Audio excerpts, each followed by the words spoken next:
Hello friends, welcome to the Urban Homesteading channel. What are you talking about, welcome to the Urban Homesteading channel?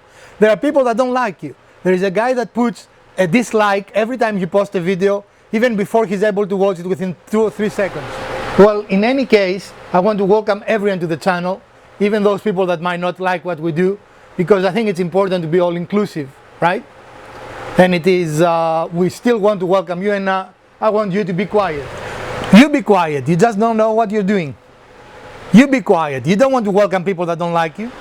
If today is the first day visiting with us, we want to extend you a very warm welcome and invite you to view any of our 400 videos that they are arranged in playlists, as we are confident that you're going to find something enjoyable and useful to you. If you've been here before but you have not subscribed, we ask you to subscribe and also click the notification bell so you will know every time we post a new video, which is every midweek and the weekends, usually Wednesdays and Sundays. If today is your birthday, we want to wish you a very happy birthday.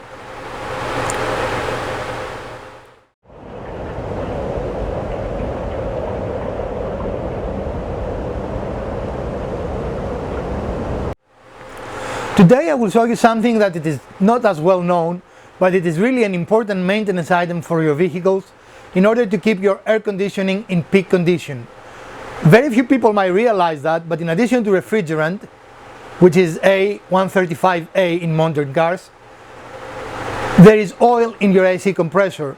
And if your AC compressor runs out of oil, your AC compressor will seize and you will have to spend a lot of money in a dealership or a mechanic to fix it. So I'm going to show you a very easy do-it-yourself way that you can actually check your own oil level, and not only the level but also the condition in your own car. So as we indicated last Wednesday, we did change the AC compressor in our 2008 Honda CR-V, and this is the old compressor that we took out of the car,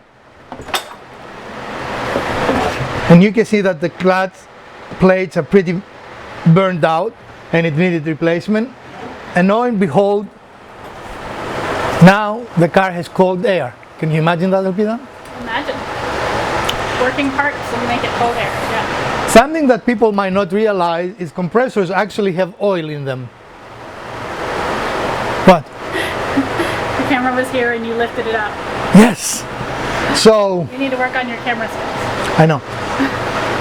So you might need to add oil, and if we have the opportunity to show you how to do that, we will. We don't need to add oil in ours.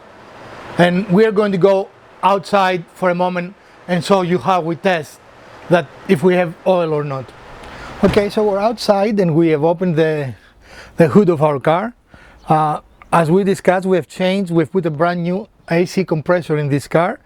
And now I want to check and make sure that we have the good quality oil. And you use this type of checker, I don't know if it is visible there and on. And all you do is you actually take it and you go to the low pressure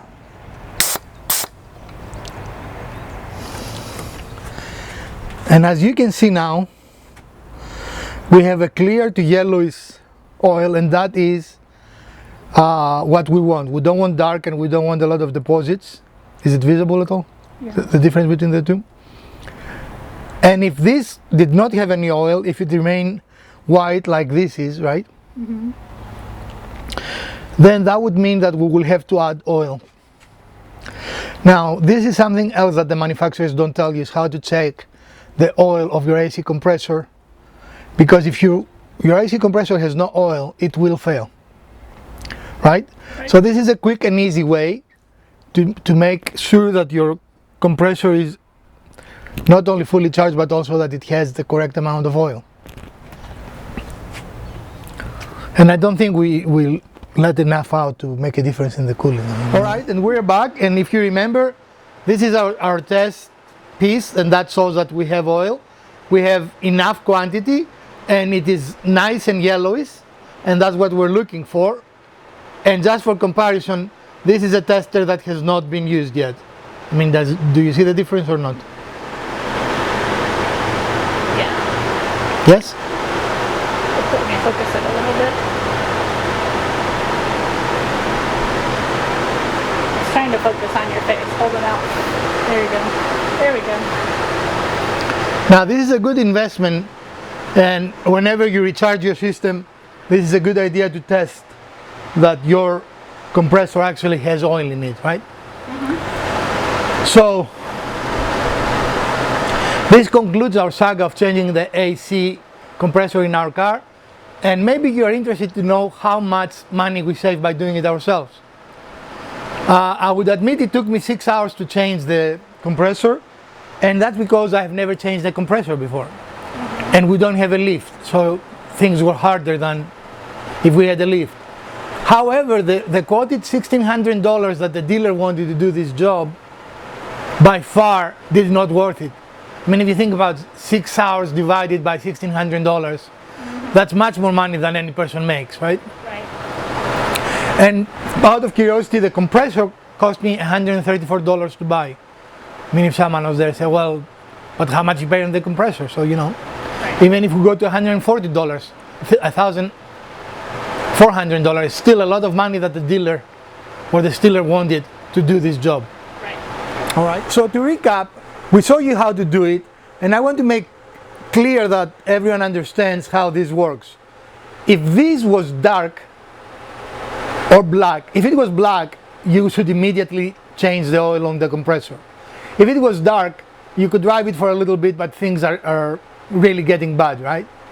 You want it to be this yellow and even a little lighter. I mean, our car has, what, 150,000 miles on it or something?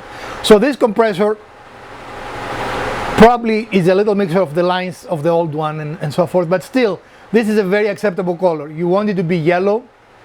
I mean, the more pure yellow it is, the better the condition. So, and also the level, as you notice, we went over half the way through that little tube, and that shows us that we have enough refrigerant. The amount of oil that you see on the tube is indicative of the refrigerant that you have. You want me to show them again the oil? No. No, she doesn't want you guys to know the correct oil. She says, go and buy any oil you want. We saw it to you anyway, pay attention, right? Yes. Pay attention the first time. That's right, yeah. So, we hope you enjoyed this short Wednesday quickie. And if you did, please smash that like button. If you didn't, that button works as well. Share, like, subscribe, and let us know what you would like to see in our channel. From the Garage Wizard, Elpida, in the Urban Homesteading channel, we're going to see you again on the weekend and again next midweek. I hope you all have a great weekend, and happy birthday, America.